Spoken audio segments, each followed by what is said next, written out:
Hello friends, today we are going to talk about the no money objection. How do you prioritize the expenses using the Adam Smith law? Normally no money objection comes when people have not understood the need.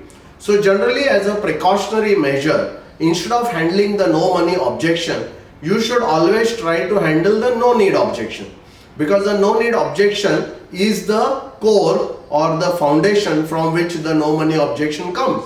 Because no money is a very good reason, the no need is something that people don't want to say. It's very easy to shoo away the agent by using the no money objection, because then the agent can't do anything about it.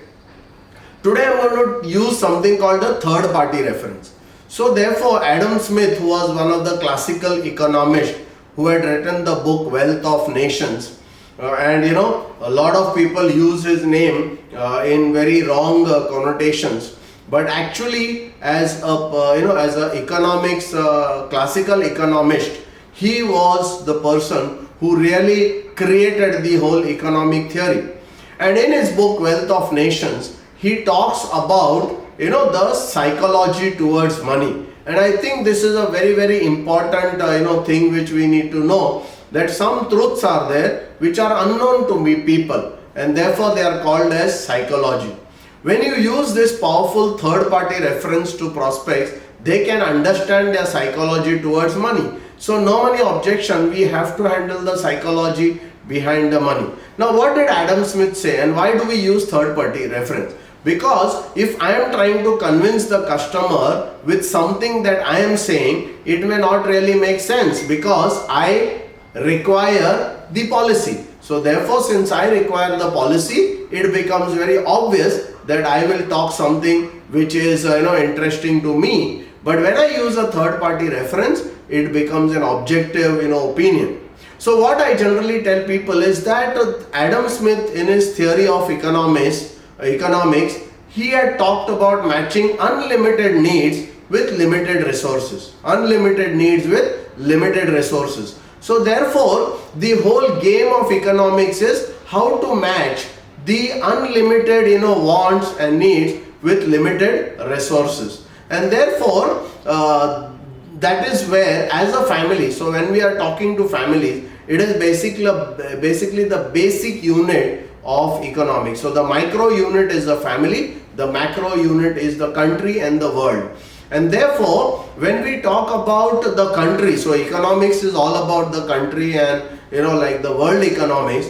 But if we bring it down to microeconomics, that is where the family is considered as the main unit of the microeconomics. So even a family has this challenge, because the needs and the wants of the family are too much. There are unlimited wants and needs which are there, and the resources for matching that is very limited. And therefore life insurance actually takes a back seat, and most people do not have the money for life insurance, and therefore this no money objection comes.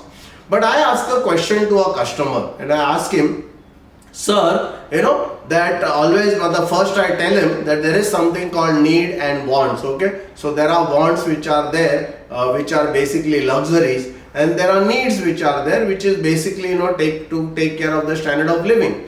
The wants are in the area of luxury. And what happens is, most people are driven by the wants. They want a bigger house, and they want a bigger house, they want a better car, they want better holidays and things like that. But in the process, they forget about the needs. So therefore, the wants is in the area of luxuries. And I ask the customer, I ask him, sir, these wants which are there, these are basically in the form of luxuries. So these wants, for the family, for yourself and for your family, when will the desire for these wants end? And of course, the customer is a little dumbfounded. He says, what do you mean? I said, sir, in our life, when do these wants end? Or when will these wants end? And he says, yeah, of course, when we die, these wants will end. And I tell them that it doesn't end when a person dies, because even post death, there are so many things to be done. People want so many things. If you look at the Egyptian, the mummies, which used to be kept and preserved because they wanted that the body should not deteriorate, and therefore they would fill it up with spices so that the body can be preserved. So the want is something that goes beyond the death. Because I remember when I was a teenager, and in my church there was a funeral, and when I had gone for the funeral, and I had actually they took this man. He was a very, very rich man, and when I found that his whole grave was decorated and filled up with granite, and then he was laid to rest, and again it was decorated with a lot of granite and a lot of things. So therefore, even after death, people want to have those wants. Forget about that. The recent things which are coming up, and I read in a book where people are saying that now there are companies which are selling burial plots. And what is the theory? The theory is that we'll buy a place, maybe 1 acre of land, and we will create a burial plot there, so we can bury so they will give you this presentation, especially to the very, very super rich, and they'll say we'll bury you and we'll create a kind of the thing there which will be representing what you stood for in your life. Like it will be like, suppose if I am a trainer, so they'll come and tell me that whole plot will kind of be a remembrance of all the training things that you did, and we will talk to your students, we'll talk to your family, we'll talk to everybody, and we'll design something very nice with a landscape where you'll be remembered for long time to come. My dear friends, this is what is the way the wants keep on increasing, and that is what I tell my customers. Your wants are never going to end. And therefore the customer says, so what are you trying to present, or what are you trying to explain through this? And I tell them, sir, we have forgotten about needs totally in the process of the wants.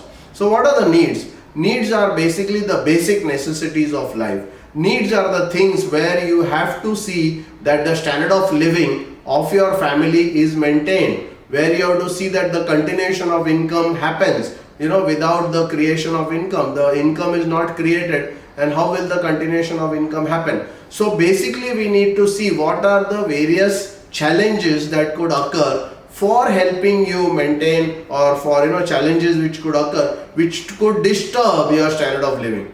And if those disturbances can first be taken care of, can first be protected, and once you have taken care of all your needs, so what are the needs? It would be taking care of the current requirement of your family in terms of standard of living, taking care of the standard of living of family in case something unfortunately happens to you, taking care of the family needs after you retire, taking care of the needs of your children's education and marriage. And once you have planned for all this, your needs will be taken care of, and then you can move to the wants. And my dear friends, you should tell the customer, I am not saying this.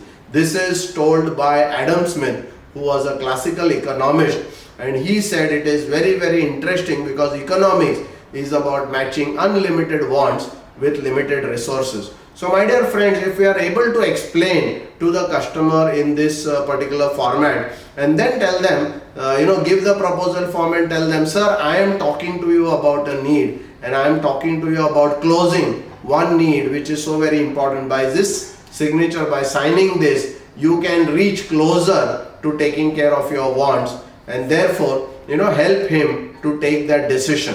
But I feel that bringing this third party reference will help him to think very objectively, and he will take that decision.